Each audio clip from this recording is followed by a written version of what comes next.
Hey gang, what's up? Hope everybody's having a good day out there today, and really appreciate each and every one of you guys taking some time to watch the video. Definitely don't take that for granted. And you guys know that about once every other month I share with you guys one of my hidden secrets about bass fishing. I got one of those today. I'm going to teach you guys a secret technique to fish these rib swim baits that I can promise you've never tried before, and it's one of my favorite ways to catch them on it, usually between November into December, as long as that water temperature is in the 50s. So I'll get into that here in a second. Real quick, guys, just want to remind you all about our new Baitworks Intuitive Angling Holiday Gift Box. Got these up for sale at Baitworks right now. I'll include the link in the description. These are packed full of baits that I hand-picked at the Baitworks tackle store myself to make a good holiday box. Along with it, it's got a video. It tells you guys how to fish, what's in it. And you guys know a bunch of those boxes out there are full of just crap. This is hardcore stuff I use in tournaments. You guys will really like this. Makes a really great gift. So like I said, I'll put the link in the description if you guys are interested. And also, just one quick reminder, we got 1 day left in the Black Friday sale for my Randy Blockett 2 Solar Bat sunglasses. If you buy a pair of the RB2s, you get the second pair of equal or lesser value free. Goes off tomorrow, so if you guys are interested, you're gonna have to get them in by tomorrow. I'll include the Solar Bat link in the description. You guys will love these things, they're awesome. Okay guys, let's get into this rib swim bait. This is the Zoom rib swim bait that I'm talking about here, the Z-Swim. Most people equate the swim baits here when you're talking about the rib swim bait, which is one of the most effective bass catchers there is. These things have caught, probably, I'm guessing the rib swim bait like this, the Kitex or the Zooms have caught probably more bass in the past 5 years than probably any other lure out there. They're highly effective. You can use them on, jig head like this. You can fish them for suspended fish. You can fish them on the bottom. You can use them on an Alabama rig. That's what a lot of people like them with it.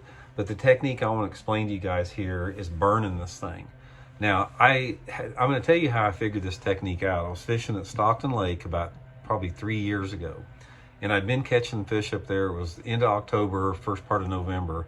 And I've been catching up fish up there, burning a spinnerbait, waking the spinnerbait just under the surface, catching a bunch of fish doing that. And the next day I was out there, sort of turned off bluebird a little bit. We lost the wind. The water temperature hadn't dropped much, and they wouldn't touch the spinnerbait. They would not bite it.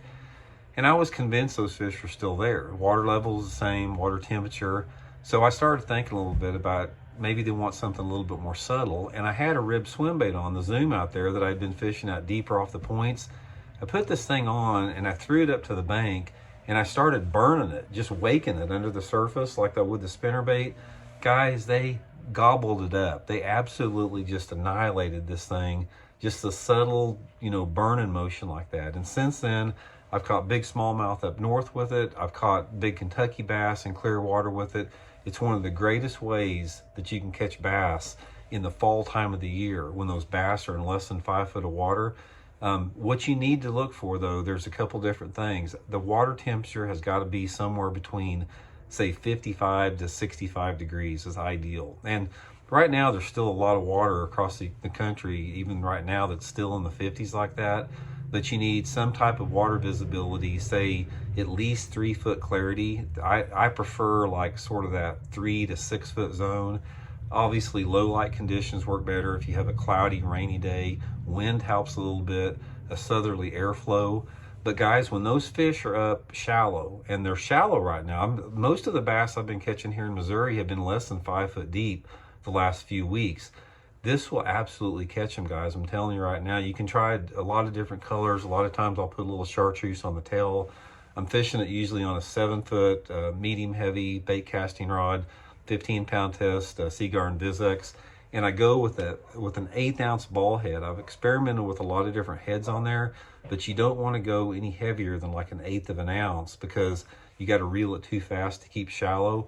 And if you go to lighter than 1/8 of an ounce, it tends to blow out. So just an 1/8 ounce ball head with like a 3/0 hook on there.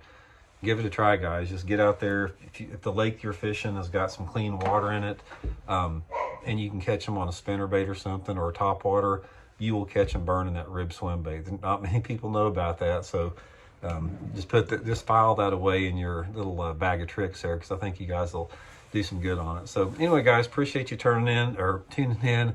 Please hit that subscribe button if you haven't. We'll talk later. See you.